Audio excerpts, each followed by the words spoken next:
I'm from England.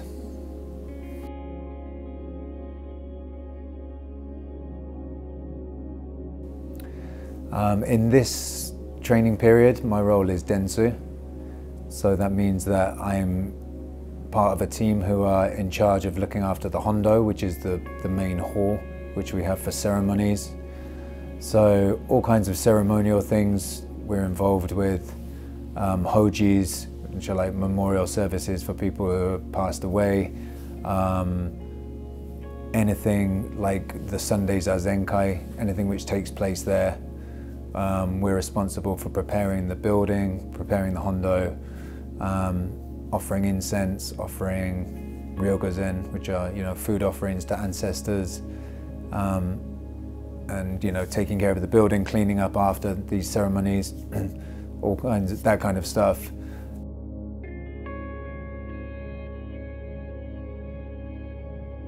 I mean, I feel like on a daily basis, I often reflect that I really enjoy this kind of structure, and I enjoy having something that I'm working on and working towards, and being with a community of people that are all working on the same thing, have a shared goal and have a shared interest.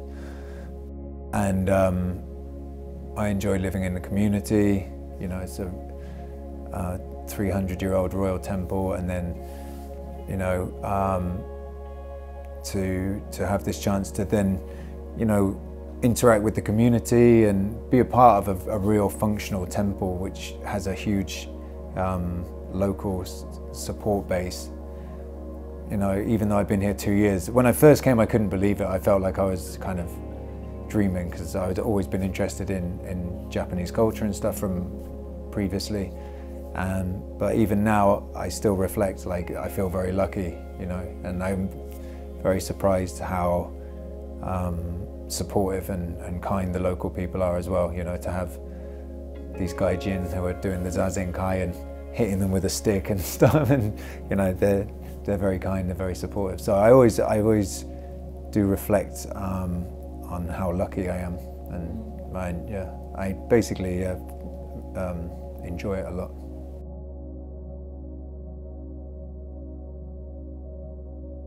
Yeah, for sure. I would say much more so than I have been anywhere else. And yeah, I do feel fulfilled. I think on a daily basis that's something you kind of reflect on when you're doing Samu and working in the temple grounds or whatever. I think a lot of people here do feel that, like, that happiness.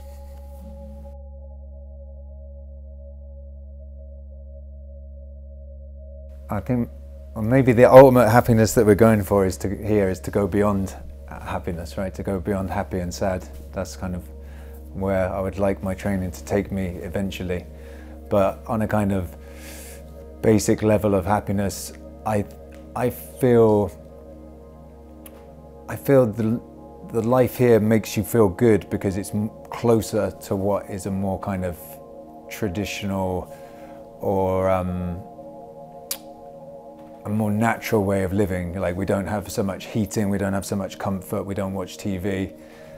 We use our bodies a lot, we do a lot of physical cleaning, a lot of physical work, and I've always really enjoyed physical stuff like sports and martial arts and stuff. So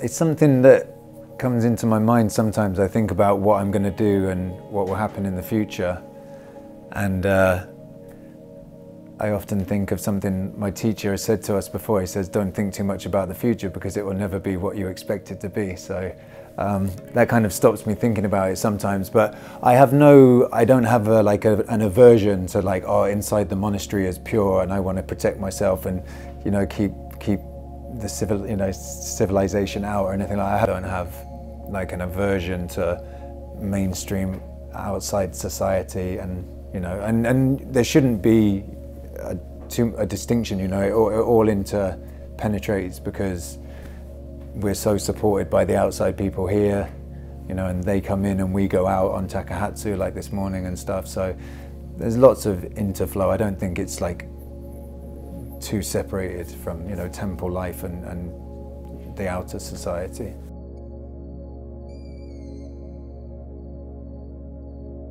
I feel that my consciousness has changed. I think my view has been a lot more simplified. You start to become more simplified in the way that you can see things.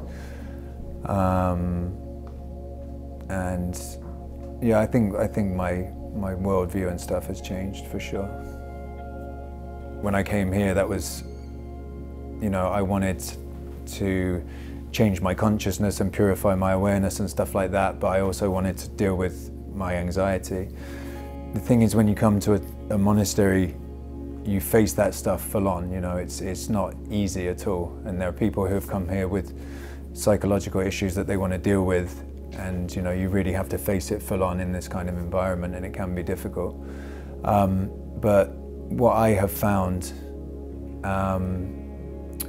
so for example, like my anxiety would manifest a lot in Sanzen. Before I went in to see my teacher, I would get extremely nervous.